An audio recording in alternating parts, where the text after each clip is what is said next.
ఏం పేరు బ్రదర్? సురేష్. సురేష్. ఎక్కడి నుంచి?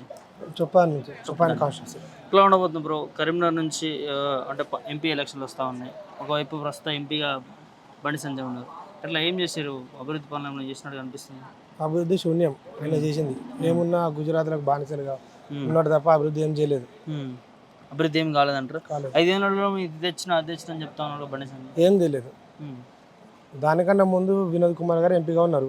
అతను తెచ్చిన పనులనే ఈయన తెచ్చిన అని చెప్పేసి గొప్పలు చెప్పుకుంటున్నారు అంతే తప్ప ఆయన చేసింది ఏం లేదు. వినోద్ కుమార్ వస్తే ఏం చేస్తారు అసలు? కరీంనగర్కి ఏం చేసిండు అప్పుడు? ఇప్పుడు ఎగ్జాంపుల్ ఒకటి, ఇప్పుడు కరీంనగర్ సిటీ 3 లక్షల జనాభా ఉంటుంది. దానికి మినిమం 5 lakhs ఉంటేనే స్మార్ట్ సిటీ హోదా ఉంటుంది. దాన్ని సాధించిండు. అలా ఎన్నో Kothapalli to Manohara railway station అన్నీ చేసిండు. ఆయన ఏదో చేసిండు. ఈయన ప్రజలకు తెలియని విద్యార్థులకు ఏం చేస్తే ఉపయోగపడతాయి అని చెప్పేసి అన్నీ చేసిండు. అట్లా ప్రస్తుతం ఎంపీ బండి సంజయ్ ఏం చేయలేదంటారు? ఏం చేయలేదు. ఎలా ఉండబోతుంది అంటే ఒకవైపు కాంగ్రెస్ నుంచి, బీజేపీ నుంచి, బీఆర్ఎస్ నుంచి 3 పార్టీలు పోటీ చేస్తూ ఉన్నాయి. ఎట్లా ఉండబోతుంది ఇక్కడ పార్లమెంట్కి సంబంధించి కరీంనగర్? ఇప్పుడు కాంగ్రెస్ పార్టీ బీజేపీకి ఆపోజిట్ డమ్మి క్యాండిడేట్ని పెట్టింది. ఇప్పుడు రేవంత్ రెడ్డి కాంగ్రెస్ బీజేపీతో కుమ్మక్కైంది ఆల్రెడీ. దానికోసమని కాంగ్రెస్ అభ్యర్థి డమ్మి క్యాండిడేట్ పెట్టారు. ఏదన్నా త్రిముఖ పోటీ అంటే ఏముండదు. ఇప్పుడు వినోద్ కుమార్ బండి సంజయ్ మధ్య ఉంటుంది. వినోద్ కుమార్ 100% గెలుస్తాడు. ఎట్లా అంటే గెలుస్తారని ఎలా చెప్పగలుగుతాం? ముందే 100% గెలుస్తాడు. బండి సంజయ్ చేసిన శూన్యం ప్రజలకు తెలిసిపోయింది కదా. 5 ఏళ్ళ బండి సంజయ్ పార్లమెంట్ లో మాట్లాడింది ఎన్ని ప్రశ్నలు? దాదాపు 5-10 మాట్లాడిండు. వినోద్ కుమార్ గారు దాదాపు కొన్ని 100 ప్రశ్నలు మాట్లాడారు. 100 ప్రశ్నలు వేసిండు పార్లమెంట్ లో. అది చూస్తే అర్థమవుతాయి కదా. మీద సెంట్రల్ చూసి ఓటేయాలి మోదీ అన్న అని చెప్పి మాట్లాడుతూ ఉంటారు బండి సంజయ్. సెంట్రల్ సంబంధం లేదు. కరీంనగర్కు ఫస్ట్ వినోద్ కుమార్ గారు కావాలి. నిధులు తెచ్చేది బండి సంజయ్ అని చెప్తా ఉన్నారు కదా. బండి సంజయ్ ఏం తేలేడు. కేవలం మత రాజకీయాలు చేస్తాడు తప్ప నిధులు ఏం తేలేడు.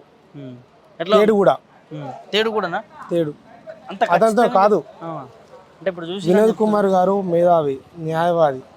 ఎవరితో ఎట్లా మాట్లాడి ఎట్లా ఒప్పియాలి, వర్క్స్ ఎట్లా తేవాలి అని అతనికి తెలుసు. బండి సంజయ్కి ఏం తెలుసు? ఏం తెలియదు అంటారు. ఆయన కేవలం మత రాజకీయాలు తప్ప వేరే ఏం తెలియదు అతనికి. ఇట్లా చూస్తారు 100 రోజుల్లో 6 పథకాలు అమలు చేసాం అంటుంది కాంగ్రెస్ గవర్నమెంట్. వాళ్ళు 6 పథకాలు హామీ చేయడంలో విఫలమయ్యారు. అవి 420 హామీస్, అవి 6 గ్యారంటీలు 420 హామీస్, అవి విఫలమయ్యారు వాళ్ళు. ఇప్పుడు పార్లమెంట్ ఎలక్షన్లో తగిన బుద్ధి చెప్తారు కాంగ్రెస్ పార్టీకి. మీరు అంటున్నారు ఒక యువకుడిగా కాంగ్రెస్ పార్టీ గొప్పగా చెప్పుకుంటుంది. దేశంలో ఎక్కడ లేని రాజకీయం చేసిన మేము బ్రహ్మాండమైన పాలన తీసుకొస్తామని చెప్తా ఉంది. ఇప్పుడు 60 ఏళ్ళ కింద పరిపాలన పట్టుకొచ్చినారు ఇందిరమ్మ రాజ్యం అని చెప్పేసి. ఇప్పుడు 60 ఏళ్ళ కింద ఎట్లా కూసపడ్డారు ప్రజలు నీళ్లు లేక. అట్లా ఇప్పుడు ఆ పరిస్థితి వచ్చింది ఇప్పుడు. ముఖ్యంగా ఓవరాల్గా అంటే అన్ని సెగ్మెంట్స్ చూసుకుంటే రానున్న పార్లమెంట్ ఎన్నికల్లో అంటే ఏ పార్టీకి ఎన్ని సీట్లు వస్తాయో ఒక యువకుడిగా అంచనా వేయగలరు? మెజార్టీ సీట్లు మొత్తం బీఆర్ఎస్కి వస్తాయి. మెజారిటీ బీఆర్ఎస్కి వస్తాయి. ఎందుకు అంటే ఆల్రెడీ అయిపోయింది, బీఆర్ఎస్ పార్టీ పని అయిపోయిందని చెప్పి. ఇప్పుడు ప్రజలు వాళ్ళు అనుకుంటారు కేసీఆర్ గారిని మనం పొరపాటున పోగొట్టుకున్నాం. ఇప్పుడు పార్లమెంట్ ఎలక్షన్లో బీఆర్ఎస్ పార్టీ అభ్యర్థులను గెలిపించి మనం కేసీఆర్ గారికి మళ్ళీ కానుక ఇవ్వాలి అని ప్రజలు అనుకుంటున్నారు.